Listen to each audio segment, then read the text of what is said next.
All right, welcome in. Let's get into our daily reading. All right, so we are in Mark 15, verse 2. That's where we're beginning today. So Jesus' trial before Pilate. All right, let's get into it. Let's get right to it. All right, so then Pilate asked him, "Are you the king of the Jews?" He answered and said to him, "It is as you say." And the chief priest accused him of many things, but he answered nothing. Then Pilate asked him again, saying, "Do you answer nothing? See how many things they testify against you?" But Jesus still answered nothing, so that Pilate marveled. And then we've got Matthew 27, 11 through 14, Luke 23, 1 through 12. I'm going to read the John account, John 18, 28 through 40. So let's read that.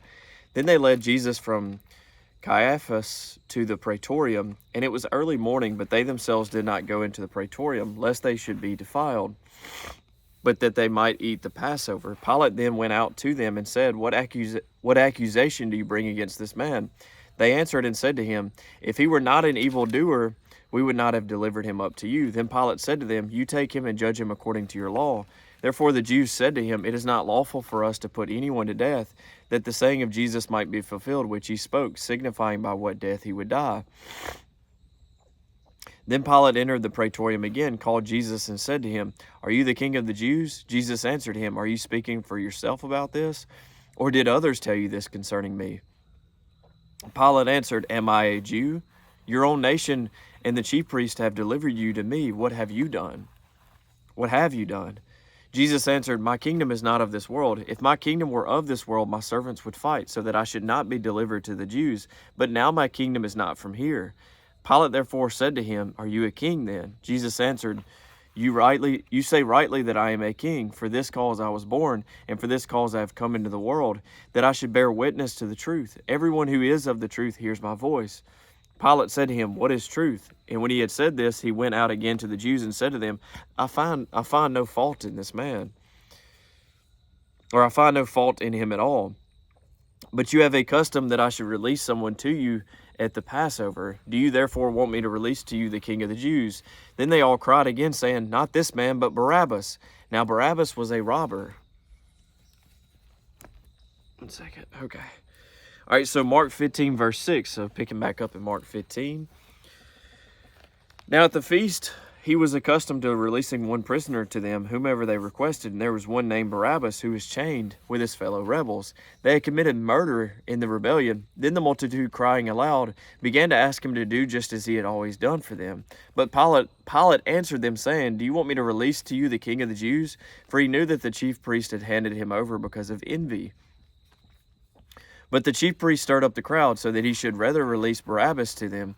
Pilate answered and said to them again, "What then do you want me to do with him whom you call the king of the Jews?" So they cried out again, "Crucify him!" Then Pilate said to them, "Why, what evil has he done?" But they cried out all the more, "Crucify him!" So Pilate, wanting to gratify the crowd, released Barabbas to them, and he delivered Jesus after he had scourged him to be crucified. All right, and then Matthew 27, 15 through 26 is that same account. And then Luke 23, 13 through 25 is as well.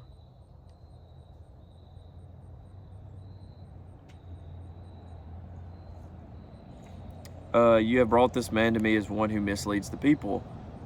Okay, so then I can read this part.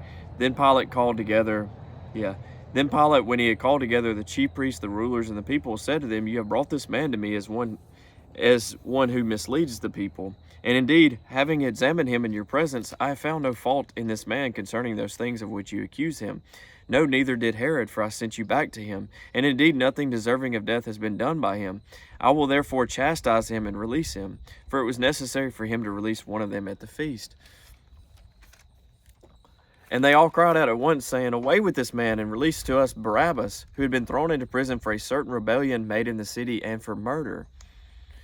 Pilate therefore, wishing to release Jesus, called out to them, but they shouted, saying, "Crucify him, crucify him." Then he said to them the third time, "Why, what evil has he done? I have found no reason for death I have found no reason for death in him. I will therefore chastise him and let him go. But they were insistent, demanding with loud voices that he be crucified. And the voices of these men and of the chief priests prevailed. So Pilate gave sentence that it should be as they requested. And he released to them the one they requested, who for rebellion and murder had been thrown into prison, but he delivered Jesus to their will.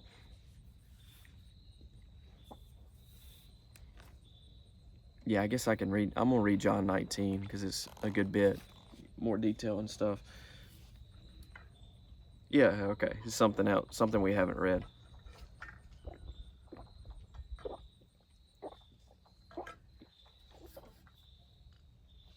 All right, sorry.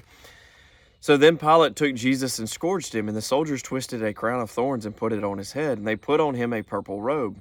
Then they said, "Hail, King of the Jews!" and they struck him with their hands. Pilate then went out again and said to them, "Behold, I am bringing him out to you, that you may know that I find no fault in him." Then Jesus came out wearing the crown of thorns and the purple robe, and Pilate said to them, "Behold the man."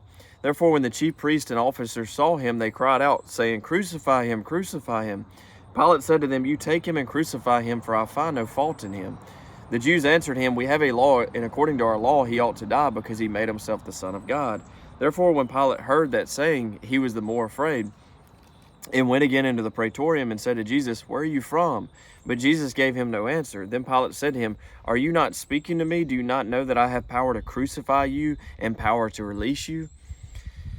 Jesus answered, "You could have no power at all against me unless it had been given you from above. Therefore the one who delivered me to you has the greater sin." From then on Pilate sought to release him, but the Jews cried out, saying, "If you let this man go, you are not Caesar's friend. Whoever makes himself a king speaks against Caesar." When Pilate therefore heard that saying, he brought Jesus out and sat down in the judgment seat in a place that is called the Pavement, but in Hebrew Gabbatha. Now it was the preparation day of the Passover, in about the 6th hour. And he said to the Jews, "Behold your king." But they cried out, away with him, crucify him." Pilate said to them, "Shall I crucify your king?" The chief priest answered, "We have no king but Caesar." Then he delivered him to them to be crucified. So they took Jesus and led him away. All right, so now picking back up Mark 15, verse 16.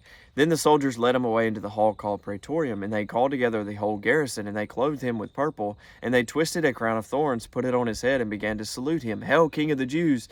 Then they struck him on the head with a reed, and spat on him, and bowing the knee they worshipped him. And when they had mocked him, they took the purple robe off him, put his own clothes on him, and led him out to crucify him.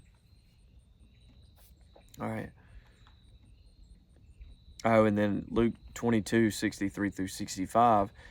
There's also Matthew 27, 27 through 31, which is that same account. And then Luke 22 is 30, or Luke 22, 63 through 65 is as well. But I want to read this one little part. "So now the men who held Jesus mocked him and beat him, and having blindfolded him, they struck him on the face and asked him, saying, 'Prophesy, who is the one who struck you?' And many other things they blasphemously spoke against him."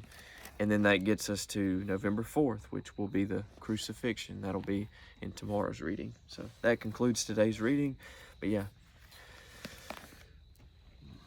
God bless. Hope y'all having a good day. Hope you have a good week this week. But yeah, hope you see the good in the week. You are grateful for the little things that God has given you. I mean, the big things too. Life itself is a gift.